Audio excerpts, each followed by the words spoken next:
Sanibona bafethu uvani lo. So igame elandelayo Orlando Pirates bawodlala against iMilford FC okuyigame yokuqala ke for Orlando Pirates manje kuyodlalwa iBetway Premiership. Yabo lo mdlalo wokuqala Orlando Pirates ifuna ngempela ukuthi ke izosdefenda isicoco sayo. Bawodlala nje iOrlando Amstel Arena bafenjwana ibona nje inkundla inhle. Bafenze kumele ayothenga amathikiti asephumile nje kuyodlalwa le game le. So lana mina ngizoshaya nje i-lineup prediction yami. Ungangitshela wona okwakho kuma comments, ungangitshela ukuthi ke iyiphi lineup prediction ongafika nayo. Ungayigxeke yami ungitshele nje kuma comments ukuthi ke obani ongabaqalisa. Kade ke sagcina bafethu ukuthi ke sishaye i-lineup prediction sagcina nje ngibafana. So njengoba isiphelile ke iWorld Cup sesiyabuya ke manje sizodebate kule season ezoqala. Engazi ke kungaba isizini emnandi. Yabo maningi kama team siyabona uMilford noKruger United bafikile kwiBetway Premiership engabe basiphathelini. Kusasa ke iMilford mele yenze sure ukuthi ke iyayibamba ziqine against the title holder. First and foremost, goalkeeping position, I will start with my number one goalkeeper uSipho Chain. There are a lot of talks behind Usipho Chain. There are a lot of people who are doubting him as the number one goalkeeper of Orlando Pirates. He has the choice and he has the power to silence all the doubters akhona ukuthi ke athathe iaward ukuthi ke abe ugoalkeeper oqala athole ama clean sheets kathathu kulandelana. Ngingazi mhlambe ke emlandweni useke waba khona vele ugoalkeeper wathola ama clean sheets amathathu kulandelana ewina icoco ze-league. Singesazi ungangitshela ama comments if ke ukhona ugoalkeeper oseke wenza lonto kathathu kulandelana. But ke kule game namhla kule game yakusasa mina ke ngiyamthemba umjudu ukuthi ke uzokwazi ukuthi ke ayisize Orlando Pirates iwine leya game yakusasa. Masukuthi ke ama defenders zami abadlala bazodlala phambi kwakhe ngizoqalisa banenanga ngizoqalisa uSibisi benosiyema. There are some other doubts as well regarding uSibisi ukuthi ke uSibisi engawuthi ke akadlali kahle, but ke mina kuyaxakeka mebesho njalo because labantu abadoubta uSipho Chain ukuthi ke akadlali kahle they trust the defense ukuba na uSibisi nosiyema ukuthi ke ibona bamdefendayo. But when it comes back kuba nina kuSibisi but hayi uSibisi ayekho into ayidlalayo, but goalkeeper wabuna ma clean sheet amaningi, and there are some other people who are doubting uCM as well. I don't really know why abantu bebadoubt labajita because they are proving ukuthi Orlando Pirates lapha emuva iqinile. Last season we made sure ukuthi ke uSipho Chain aka consider ama goals amaningi. So kule game le bayoyidlala, I trust these two players, they understand each other right now. Yabo at the first you saw ukuthi ke these guys they didn't really understand each other, but right now you can see ukuthi ke they do actually understand each other. So I trust them to do the job very good. Masokuthi ke the wing back position ke bafethu lapha ka right wing back I'll start with uSibelebele. Niyamazi ke bafethu uSibelebele umsebenzi wakhe ushanje kamnandi, usha clean lapha ka right wing back. Uyawazi umsebenzi akumele awenze. Yabo some other people may say mhlambe ke qalisa uVan Rooyen unikeza abanye ithuba, but for me uSibelebele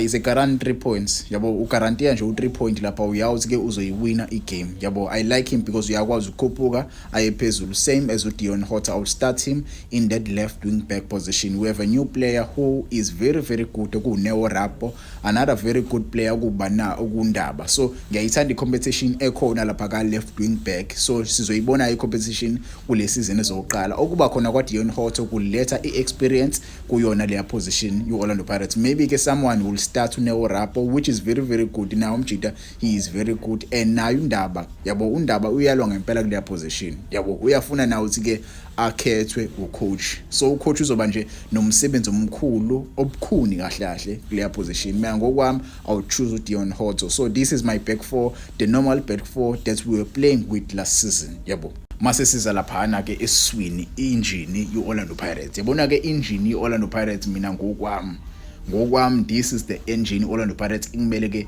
ihambe ngayo kule season. We saw the glimpse of these two last season, but ke washeshe walimala uSihlenduli, but ke mina ngokwami labajida about two they complement each other indlela abadlala ngakhona. Yabo it's like they've been playing together iminyaka eminingi kanti basathanda nje kuzwana kuyona iOrlando Pirates, and ke indlela abadlala ngakhona we saw them kwi pre-season and we saw some of their games last season. These guys badlala ibhola eliceshe elifane, ibhola elisimple. Yabo thatha ibhola uyathena umdlalo ogqoka isikipha esinjengesakho, ushaya ipass, uphula iwind, ya defend, uyabuza usize team. Simple. Iyenze njalo injini iyakwazi ukusizana kukhavelwana, abaje bayakwazi ukukhavelana. That is what I like kwiSizwe. Same as uMakhehleni Makhawula mina noTalent Mbatha bayakwazi ukuthi ke badlale together, yabo. So I would trust these players. Ngenze bani uSehlendulo as number 6, mase ke ngidlalisa uTalent Mbatha as number 8. So two of these guys kumele benze sure ukuthi ke bayakora kule game esoyidlala. Angaze ngalibona igoli lakhe uSehlendulo, so I'm looking forward to his goal kwi-Orlando Pirates colours. Mase ukuthi ke number 10, the attacking midfielder engayiqalisa kule game le. Some people may say, Vane, why are you making uDansine an attacking midfielder? Guys, remember Dansine kule game esasiyidlala against iMamelodi Sundowns, he was playing as an attacking midfielder, yabo. So umchita vele uyile attacking midfielder efana njengoDlamini. uDlamini you wouldn't say number 10, yabo. uDlamini you would say number 8, because some other games uDlamini uyakwazi ukuthi adlale as number 8, some other games uyakwazi ke umdlalise as number 10. So yena uDansine kumele ke sikwazi ke sim integrate kahle, adlale leya position lebi idlala uMfukeng abobanina abo number 10. Mina ngokwami ngingamqalisa as number 10. umjita uyakwazi ukukhahlela, umjita uyakwazi ukuphasa, uyakwazi ukudlalisa i-team. Kuyinto eyodwa nje eshodayo ngawo Dansine ukuthi ke akanawo ushukela, yabo, because siyazi ke iposition ya number 10 idinga ukuthi ke ube noshukela, ube flexible, yabo, which is something maybe ke umjita kumele ke aqale asebenze kuyona if coach ezomdlalisa as number 10, because we saw some of the games siwadlala ku pre-season, yabo, besimbona emuva kuleya area leya yoku number 10. There are some other players, maybe someone would say putting Tito Maswanganye laphana kungayisiza team. Yes, mina ngokwami futhi ngamqalisa uTito as number 10, but ke kule game le, based on my selection, I would start with Dansine. You can tell me in the comments. Masukuthi ke the wingers I would start kule game yakusasa, the usual suspects. Nyabazi ke bafethu uOswina Police as the right winger. Masukuthi ke ka left winger ngiqalise bani na uMoremi. These guys, they know what to do. Yeah, but we saw them kwi World Cup. I didn't see much of Oswina Police, but Tsepang Moremi assisted bani na Maseko. So Tsepang Moremi is more effective on that left wing side.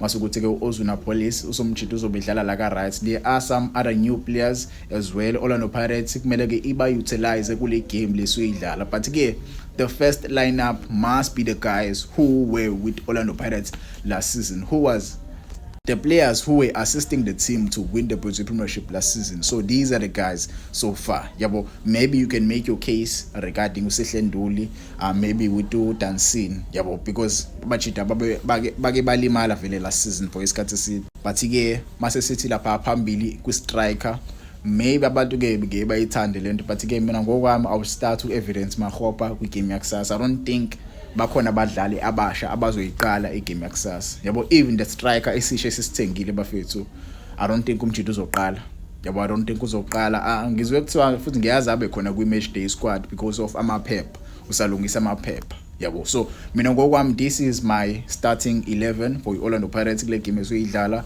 against iMilford, yabo. Back four yami straight 4-3-3. You can tell me in the comments wena ngokwakho ithini i-lineup prediction yakho. Ungayigxeke yami, but ke ungitshele eyakho ithini. Ningakho ukuhlaka ke bafethu ukuthi ke ningifollow lapha ku Instagram nguVane Sports_.